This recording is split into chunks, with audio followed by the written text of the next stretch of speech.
मुंबई गोवा महामार्गावरील परशुराम घाट परिसरात वाहतूक पोलीस वाहन चालकांकडून कथित बेकायदेशीर वसुली करत असल्याचा आरोप पुन्हा एकदा चर्चेत आलाय।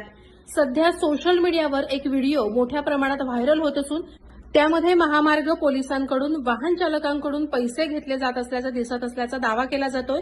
या प्रकारामुळे पर्यटक आणि वाहन चालकांमध्ये संतापाचं वातावरण निर्माण झालंय।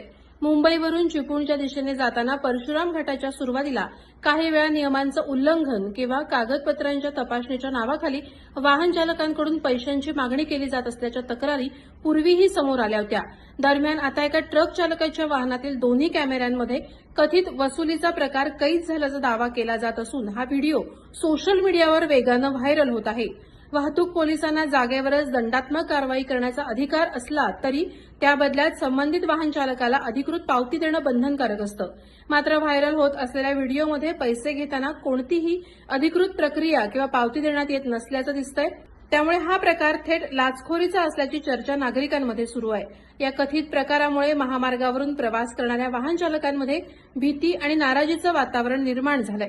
संबंधित पोलीस कर्मचाऱ्यावर वरिष्ठ अधिकाऱ्यांकडून काय कारवाई केली जाणार याकडे सर्वांचं लक्ष लागलंय। दरम्यान सोशल मीडियावर हा व्हिडिओ मोठ्या प्रमाणावर शेअर होत असून संबंधित प्रकरणाची निष्पक्ष चौकशी करण्याची मागणीही जोर धरू लागली आहे। प्रहार डिजिटलसाठी राकेश कोळी, खेड।